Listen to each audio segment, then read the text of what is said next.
Hello, and thank you for joining us for the Inside ODOT podcast. I'm Sarah Kelber from ODOT Communications and your host for today's episode.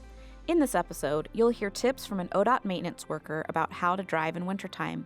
And as the Fremont Bridge turns 50, we talk with a couple of maintenance crew members who have taken on the audacious task of raising the flag at the top of the bridge. And lastly, Engineering Geology Program Lead Curran Mohney talks with Matt Noble about landslides. I learned a lot working on this episode, and we hope you will too. Welcome, and let's get started.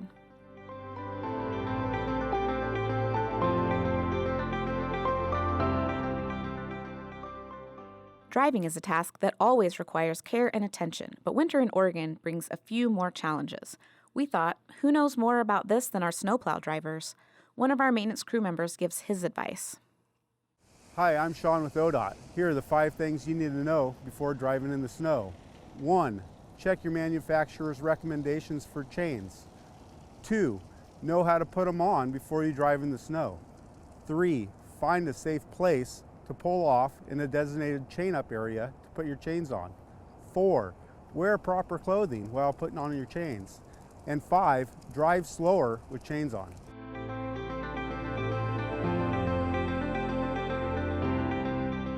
The next time you look up at the Fremont Bridge in Portland, think of our crews who climb inside that narrow green arch to raise and lower the flags on top. Several times a month, our bridge crews scramble through the cramped tube hauling new flags or new lights to the platform 381 feet above the Willamette River. Sometimes it's windy or rainy or snowy or icy, and always there's traffic on I-405 underneath it all. Still, it's just all in a day's work for the keepers of the bridge, which celebrates its 50th birthday this year. Hear firsthand what that trek is like. First up is Transportation Maintenance Specialist Brian Page. So the first time I went up the bridge, standing down on the bridge deck, you're looking up at the arch and you go inside and climb up through the actual arch. And when you get inside, you don't realize how steep it actually is until you start climbing. And then every 40 feet or so, there's a porthole that you have to go through, and there's 21 of those to get to the top. By the time you get up to the top, you've had a pretty good workout. And then once you get to the top and you actually go out and drop down on the catwalk and climb the ladder up on top of the arch to where the flags are, you get up there and you've got the most amazing view of the Portland area and all the mountains that you can see in the distance. There's 5 of them on a clear day. Transportation Operations and Maintenance Supervisor Mark Gross also shared his experiences on the bridge. At that time of the morning, it's like, you're the only one up. Everything's pretty quiet. You can see the fog lifting or the clouds, because you're right up there with it. And then over the river, and then the way the city kind of echoes. One illustration was calling it like Cloud City. And nobody ever that I knew volunteered to go. Did you volunteer to do it? Yeah, I said, I'll go do it. And you enjoyed it? It was exciting in the sense of doing something that is like no other. There isn't any other structure quite like that. There are very few bridges that have that size of flags and flagpoles in the country, probably. It was a cool marker. It's accomplishing, to say that I was part of that once. On the Fremont Bridge, one of those people that got to be a part of that, and for me to know the older guys. They're retired now, but I get to visit with them once in a great while.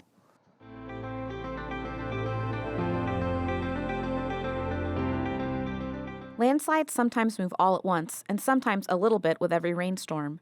They can cut people off from services and disrupt communities' economies and interfere with our transportation system in many ways. Engineering Geology Program Lead Curran Mohney joins us to talk about the effects of landslides and other slides and how we at ODOT monitor and respond to them.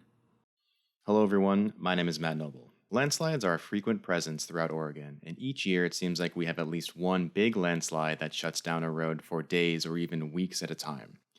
For many communities, a single road closure can have devastating effects, like cutting off people from essential services or disrupting entire local economies. Given how disruptive landslides can be to our communities, I wanted to learn more about what landslides are, where they happen, and more importantly, what ODOT is doing in response to them.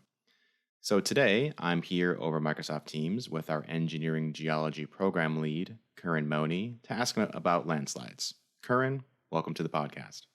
Thank you, Matt. Great to be here.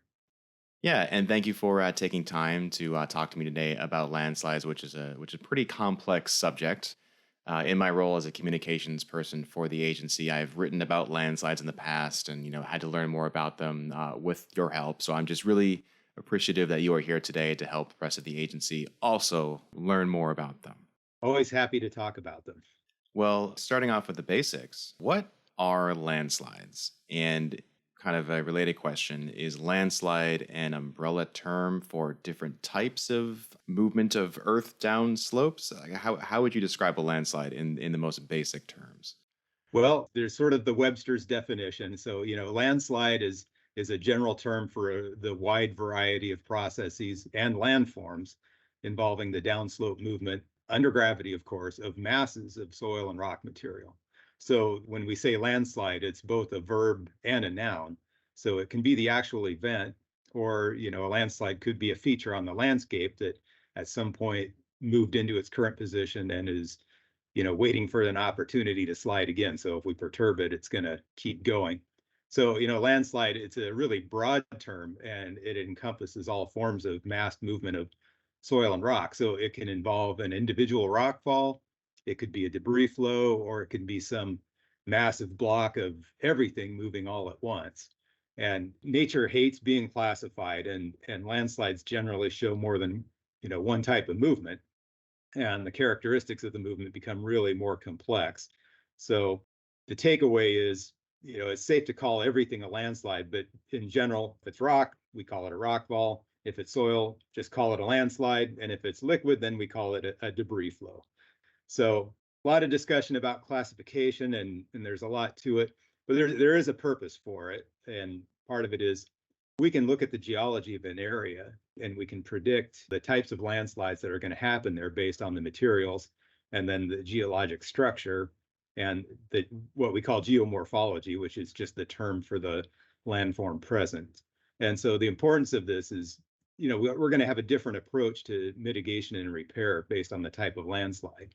And so the type of landslide plays into that and the level of hazard and risk that we have to be concerned with. So falls and flows, so rock falls, debris flows, fall into this category that we call rapidly moving landslides. And those are the ones that we're really concerned with from a safety standpoint, because those are the ones that are going to hit cars or, move fast enough people can't get out of the way. And they're rather unpredictable a lot of the time. So the majority of the landslide related crashes that we have on our highways are related to those. So we're more concerned with some types of landslides than others for different reasons. So rapidly moving landslides, flows and falls, safety hazard, landslides in general, more of an economic impact and damage to our structure.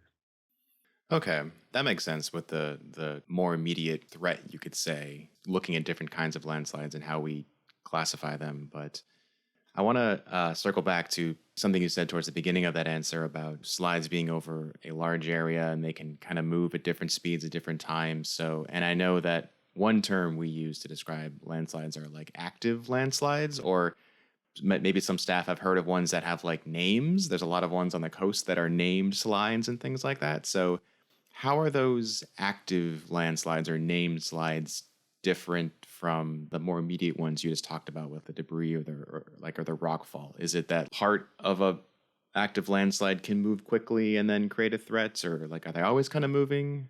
So throughout Oregon, there are a lot of landslides that are just sitting there. Some of them were activated thousands of years ago and they just sit there and they don't really hurt anything or bother anyone because they're off somewhere isolated. And so we have the ones that are active, and then we have, inactive ones, and then we have less active ones. So on our system, we have these big named slides. So everybody's probably familiar with Arizona Inn landslide or Huskanaden landslide. And those are really big landslides that we just had the misfortune of building the highway across back in the 1930s when we weren't able to identify landslides unless they were actively moving back then. So they're so big, we can't really do much with them. So they get a name based on what somebody's mood was that day. They might name it after a person, or typically geologists are supposed to name things after the nearest geographic location. So normally we do that, but sometimes we name them after people, favorite district engineers, or sometimes the TMM gets stuck with the name, or the retiring TMM. So a lot of those things, but obviously Arizona and Houskenaden are named for the location. But so landslides get named, but we also name rock falls too. So there is one notorious one on Highway 20 between Santiam Junction and Sisters. It's called Johnny's Cut, and it's a rock fall area.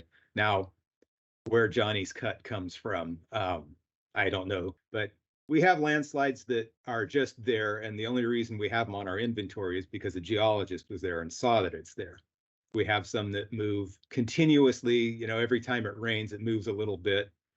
And then we have, the large ones like Arizona Inn. It moves average maybe 6 inches to a foot every year. And Wow. maintenance has to, patch that every year. And then it has episodes of movement where it'll, in 1993, it moved 26 feet all at once. This year, it moved about 12 feet all at once. So that they have these pulses. And then we have Houskenaden, which is another bad actor. It moves about a foot every year. And then in 2019, early 2019, it moved in some areas 148 feet laterally. So it's they're of all kinds and varieties out there, and they're a natural part of the landscape in Oregon. Some of them were just fine on their own until we went and irritated them by building a highway across it. But that's everywhere that suffers from landslides. Okay. Another basic question for you is what causes these landslides? I know you've already alluded to it a little bit, like some of it is just they're thousands of years old and that's just sort of geology, but are there other factors at play that can cause those other rock falls or other smaller slides and things like that? Oh yeah. When we talk about landslides, the main character in any landslide show is always going to be water. Obviously, gravity is the primary cause, but water is the enabler.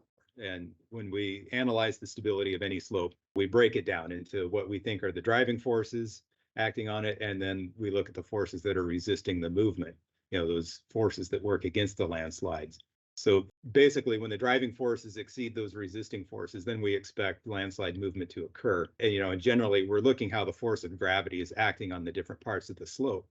So when we get water into it, then it works two ways against us. Water in the upper portions of a slope, it's more weight, and so it increases the driving force in that part of the slide. And then water in the lower portion of the slope will weaken the material and reduce the resisting force. So it's increasing driving forces at the same time as reducing the resisting forces. So, water, whether it's in the soil or whether it's in rock, actually will reduce the overall strength of the material. So we can pretty much point to the main cause of landslides as being water. But on another level, the strength of the material matters, and the angle of the slope also matters. The other thing that triggers slides is undercutting by stream and wave erosion. Those are natural contributors, but again, water is the culprit here. And it works the same in a rock mass. We think of rock masses as, oh, hey, great rock, it's strong material, we don't have to worry about it. But when you have what drives the strength of any rock mass is the fractures and the nature of the fractures in the rock. And so when you have water in that also destabilizes it. And then when in a rock slope, when that water freezes, it tends to wedge a lot of rock off. So that's a big issue that we see a lot, especially up in the Columbia River Gorge and the Cascade Mountain passes. So it could be as dry as a bone, but we've got groundwater and it freezes and it's levering rocks apart and dropping them on the road. And the big thing with rock falls, where we see the really big ones, is when we have a lot of water in the system and then it freezes. So we have sort of an ice dam at the face of the slope, and then we build up water behind it. And so all that hydrostatic pressure will push off these really big blocks of rock. And so that's a condition that we're always concerned about when it's happening. It's hard to predict, but so with rock, a lot of it's how the fractures line up and produce a rock fall. And then with soil, it's water that weakens the material and drives the overall landslide movement, or allows the landslide movement and weakens the material. Okay. Obviously, we live in a quite rainy part of the country. So this is kind of like a two-part question for you is One, does Oregon and I guess the Pacific Northwest in general, do we experience more landslides than other places in the U.S.? And then follow up, are there places around our state that are more prone to landslides? Yeah, there are, and we are. So Oregon really has the perfect trifecta of slide conditions. We have a lot of weak soil and rock here. We have a lot of steep slopes. And as you said, we get a lot of rain. And so all of these working together gives us, the major problem that we have all over the state. Washington and California have similar problems, but, when it comes to just the sheer number and the size of the landslides, Oregon tends to suffer the most. We have these named slides on the coast that we refer to jokingly, but they are truly world-class landslides. Houston is a really big landslide, and it compares, on a world scale to other landslides in terms of volume of material and aerial extent. So to answer the rest of your question, the geology of the state drives where we see more landslides and what types of landslides we see. So, the whole state does experience some sort of problem with landslides, but some are more common in the different areas. So in a general sense, the east side of the state, regions 4 and 5, they get a lot more rockfall. And the west side of the state sees more of the large landslides and soil. But ground zero for landslides really is Highway 101 in Curry County. And part of it is the geology down there. It's what we call a tectonic melange. It's just a hodgepodge of every kind of rock you can think of. And, to make it worse, we have coastal erosion. So that's constantly undermining the shoreline and resulting in even more instability. But that really unfortunate geology led to that. And so I think we can pretty much be safe in saying Oregon's a leader in this thing, whether or not we want to be a leader in this particular subject. That kind of leads into my next question is, do you have any statistics on the number of landslides the state sees, let's say on a yearly basis? Maybe how many you guys are tracking? I assume there's some big list somewhere that you guys keep track of. Yeah, we do. So we have an unstable slopes program where we inventory, rate, score, and prioritize sites. On today's inventory, we have 4,143 active sites that are affecting the system. So putting it another way, these 4,000 plus landslides, if you lined them up, that's 495 centerline miles of highway affected. So about 7% of our system is affected by landslides. So that's the equivalent of all of I-84 and about a third of I-5 affected by landslides. So that's the size of the landslide problem we have. That's a lot. And we've probably surveyed 70 to 80% of the highways. And so this number is going to grow because we haven't finished, the more remote highways that have big problems. So Oregon Caves Highway, Baker Copperfield Highway, Enterprise Lewiston, these smaller district highways where, they're just threaded through some really rough terrain. And because of the topography alone, they have more problems. So we have a large number. So those 4,000 plus slides, some of them are ones that every time it rains water, it rains rocks, and maintenance is out with a special modified plow to push the rocks off the road. Some of those are sites that move so infrequently that a preservation project will erase it for another 20 years. And then a lot of them are ones that maintenance has to cold patch every time it rains more than an inch or so. So there's a lot of variety in that, but none of them are really easy. So in 2004, that's when we started picking them up and making a list of them and trying to manage it. And so, we're working on trying to get the entire system inventoried, but we have gone back and re-inventoried areas that we've looked at before. And so once we did that, we looked at the number of landslides we inventoried the first time. We looked at the number of landslides we inventoried the second time and subtracted out any that were fixed and then added the new ones. And sure enough, we're still seeing 2 to 4%. Some areas are 6%, some areas are 1%, but 2 to 4 is sort of the average that we're seeing an increase in. We'll refine that a little bit better, but that's just the current inventory of the ones that we're working on now, and that's the ones that we see and that our maintenance crews have to do work on. All right, so given that landslides are here to stay and that there are just so many of them in the States, is it possible to fix some of them, like maybe some of the smaller ones or even the bigger ones for that matter? Is it possible to essentially stop them in their tracks or remove them from the landscape or otherwise essentially figure out a way to have them not be a problem for us anymore? Well, engineers can fix anything. It's just a matter of money. We can fix these landslides. The problem is that these things are expensive. There's a lot of earthwork involved, a lot of structural work, and there's a lot of impact. And that's really one of the things that is going to stop a lot of work is just the environmental impact alone, beyond what we in Oregon are going to find acceptable. The existing landslides that we have, one of the things we do with them is we come up with a conceptual repair cost for them so that we can compare what are we spending every year on maintenance to keep it going and what would it cost to make it go away. And it almost invariably turns out, well, the maintenance that we do is a lot cheaper than fixing it, so we just live with it. We have these big landslides, and maintenance is cold patching it and readjusting guardrail every year, several times. But they might be spending $10,000, $15,000 to do it, which is a lot in a maintenance budget.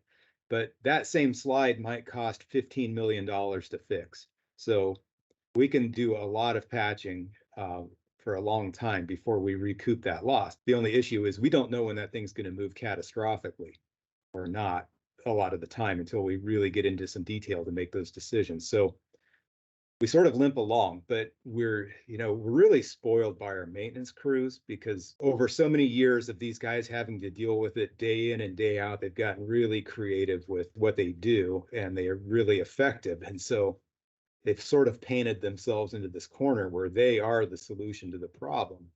But it's not always something that we can keep up with. And so at some point we have to find a balance between what do we fix and what do we just live with.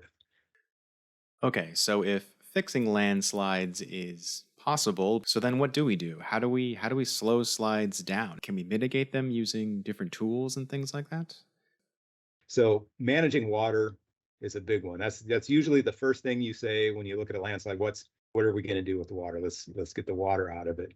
And then once you get the water out of it, then you see, is it slowing it down enough that we can live with it, or do we have to come in and start doing something structural with it, which is where the really big costs come in. But that's how we manage a lot of this stuff. Then we look at that force balance again. What are the driving forces? What are the resisting forces? And we go through this sort of another continuum of increased cost for repair with increasing functionality. So one of the things that we've done is, well, we can reduce the driving force on a landslide by taking off some of the heavier soil and replacing it with some lightweight material. So, in place soil can weigh anywhere between 95 and 115, generally 115 pounds per cubic foot. And so if we can replace that with something lighter, then that's a lot of driving force that we remove. So back in the 90s, we tried it with wood chips, which come in dry at about 32 pounds per cubic foot. And so that's we can cut that weight in certain areas by a third. But the problem with the wood chips is they decompose, and then you get settlement, and then you're back to square one. But we bought ourselves a couple of decades out of that, and so if we can't fully reduce the driving force, then we're stuck with some sort of other structural solution. So what people are really familiar with are these rock buttresses that we build. So we use granular stone embankment material to rebuild a slope or buttress a landslide from the toe. That's a little bit more expensive, but it's really one of the more cost-effective things that we can do. So it's strong material, it's free draining, so you can get the water through it, and it's not highly visible. So we can get away with quite a bit of that. And then when we really have to, then we can go to a full structural solution, and that becomes like a shear pile wall or a tied back soldier pile wall. Those are pretty spendy, but they are very effective. So we go to that solution in the areas where we have to. So up in Portland, we have a couple of really big ones that we've built, holding back some larger historic landslides. And they've been in service now for one of them almost 30 years, and the other one's been there for 12, 13 years now. So they'll last quite a while and they'll hold back quite a bit, but we paid quite a bit for them. So we can't just start going out and doing that. There are a lot of things. So when we look at a landslide, we start looking at how we can build all these things together for the most cost-effective solution. Can we reduce some driving force at the same time as that we put in some resisting force, and then get the water out and improve everything? So it's always a lot of trade-offs, and there's a lot of work that goes into figuring that out, and it doesn't always happen fast. So when we explore a landslide, we have to do a lot of drilling, laboratory testing of the material to determine its strength, and then we have instruments to tell us where it's moving and where the groundwater is. And almost invariably, as soon as we install this equipment, then nature starts fighting against us. So we put in some inclinometers to measure slide movement, and then we have a dry winter or something, and it doesn't move, and we don't get anything out of it. So we have to say, oh, sorry, we need another year on this project so we can find out how deep this is moving.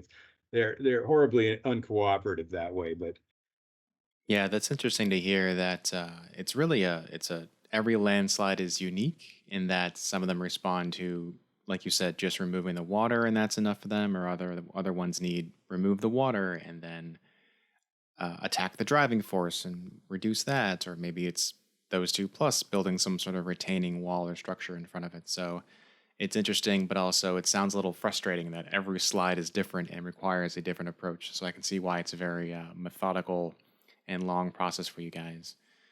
But that does it for what I had prepared for you, Curran. So do you have anything else that you would like to add that we didn't cover today? at some point, climate change is a lot of the climate drivers are going to increase our problem with this. So warmer atmosphere means more moisture in the atmosphere, which means more intense, more frequent rainstorms that cause landslides. The ocean's going to be angrier. You're going to have higher wave heights, more wave run up, so more coastal erosion. And so all of these things are going to point to more landslide activity. So anything we do in advance is going to help us out. And we don't want to see what the effects are to us if we're not prepared in some way. Yeah, that's a very good point with the climate change angle. And, just add that to the list of fun things that climate change is giving us is increased frequency of landslides. So that's good to look forward to. But on a more serious note, Curran, I just want to really thank you so much for taking the time to talk to me today. I think you did an excellent job laying out, landslides and rock falls and debris flows and everything else that you and your team and our maintenance folks deal with on a daily basis. And like I said, just always a pleasure to talk to you, and I really appreciate your time today. Thank you. I enjoyed being here, and I always enjoy being part of this agency and all of what it does. And I'm always happy to have a platform to talk to my fellow ODOT staff for all of the work we do. We all have a role in this one way or the other, and it's a big part of what we do. And I'm very proud to be part of this organization doing the work that we do.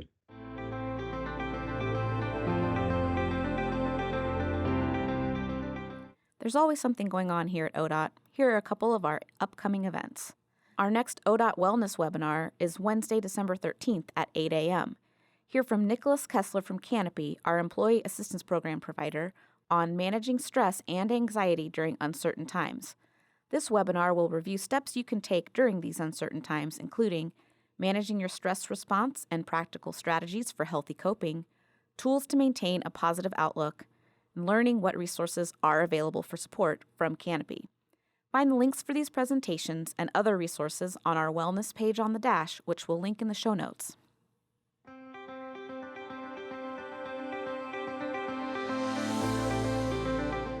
You've been listening to the Oregon Department of Transportation's Inside ODOT podcast. If you'd like to learn more about these topics or read this month's stories, you can find links on the show notes page. If you have story suggestions or any feedback for us, please hit us up at the Inside ODOT mailbox. Until then, I'm Sarah Kelber. Safe travels, everyone.